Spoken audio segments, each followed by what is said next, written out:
So what I think this show's been missing all night is a little bit of culture. We haven't had any culture tonight, and I have no culture, and the only way I know how to infuse culture into a situation is to bring on a British bloke. That's the only way I know how to do it. That's the only way. I don't think there's any other way, really. Random British guy with an accent, I think you've done it, and I'm going to bring up our British boy. Please give it up for Joy Acharjee, everybody! Yeah!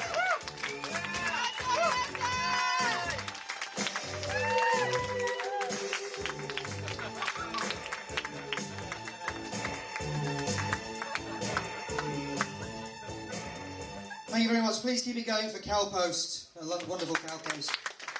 And not forgetting DJ Phil on his wheels of steel there. Oh, good old DJ Phil.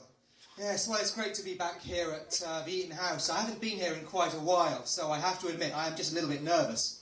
I've been to the washroom 3 times already for 2 lines of coke and to jerk off.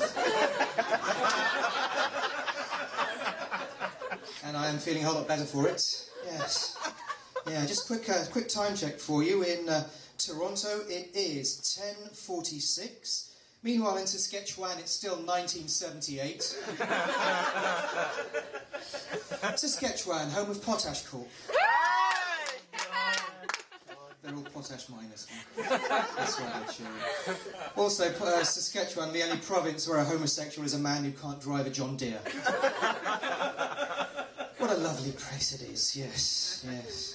Now, my name is Joy Acharjee. Joy is actually short for Joy Anta. That's a South Asian name, which means my resume ends up in the trash. Thank you, it took me 6 years to write that joke. When I started out, I was just a white guy in a wheelchair.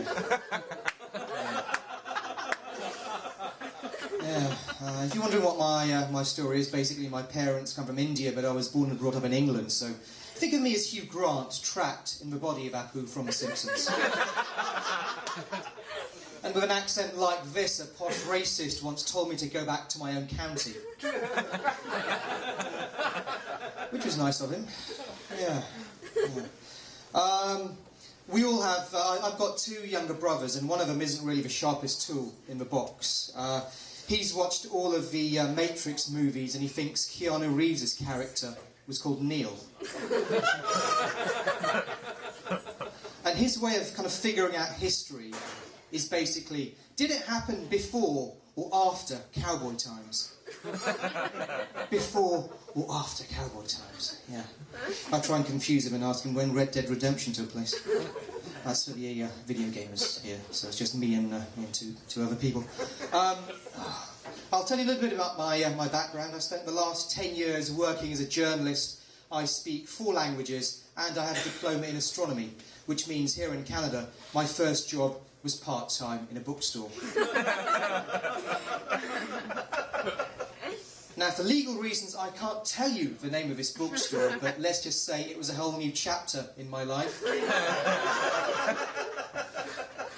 It wasn't all bad news, though, folks. I mean, I could borrow any book I wanted. I read this one book, Call of Cthulhu by H.P. Lovecraft. Then I borrowed the sequel, Cthulhu 2 Electric Boogaloo. Yeah, lots of body popping in that one. Check it out. That wasn't the weirdest book in my bookstore, though. Oh, no. We actually had this book called The Multi-Orgasmic Man. I read it in 3 minutes, then fell asleep. Now, my bookstore was actually quite near Queen West, kind of, the ground zero for hipsters, although my idea of ground zero for hipsters would be if a jet crashed into the Drake. Here's hoping. Yes! But no, it's like, we had lots of hipster people come into my store, and I remember this one lovely young lady. She had a great kind of Ouija board type tattoo around her chestal area. And I was thinking, later that evening, after her boyfriend had finished coming on her, probably spelled out "save me." That's a funny thing about Queen West and all its hipsters. Some countries have a draft where at any time you might be called up to serve in the military, while on Queen West, at any time you might be called up to join Broken Social Scene. Arcade Fire, or whatever skinny white rich kids are listening to this week. Yeah. Sometimes in a bookstore it does get a bit quiet and you have to make up your own fun. Like one Sunday I was so bored. We've got these stickers that say signed by author. I went and put them in all the Bibles.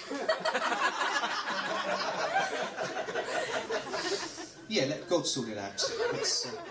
That's what I say. Actually, it's funny, the last gig that I was doing, the table where you're sat right now, it's full of all these high school kids, and I was a bit suspicious. What, high school kids, comedy gig, what's going on? So I asked them, where'd you go? And one of the kids says, Rosedale, and he does a little gang sign like this. Yeah, Rosedale for life. Because as we all know, Rosedale is a tough neighbourhood. Their idea of a drive-by if someone goes past you in a Rolls Royce and flicks some balsamic vinegar at you. What is happening to our hood? I don't know.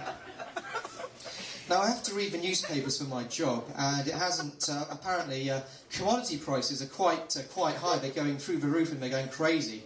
Especially food prices as well. It's ridiculous. You know, this time next year, we're going to have rappers wearing cabbages around their necks. It's going to be incredible. Now, as a newcomer here, I'm still trying to get my head around aspects of Canadian culture. I mean, we both speak English, only you guys use different words for different things. I'll give you an example. You would say sketchy. I would say dodgy. You would say condo. I would say flat. You would say Stephen Harper. I would say wanker. That joke is brought to you by Michael Ignatieff. Yeah. I'm not going to lie to you, folks. I do miss England, and apparently there's a new nightclub opened up downtown. This is London. I decided to pay my money and go in. This is not London. I wasn't stabbed 5 times and nobody called me a cunt. Which is the real London experience, and we're open all year round, so please come and visit. We've got a wedding coming up quite soon. Please come over. And a note to all the other comics, I have broken the barrier. All full steam ahead on the sea barrier there. I've been Joe Acharjee. You've been a great audience tonight. I'll just leave you with a quick question. If Sarah Jessica Parker was in the Wu-Tang Clan,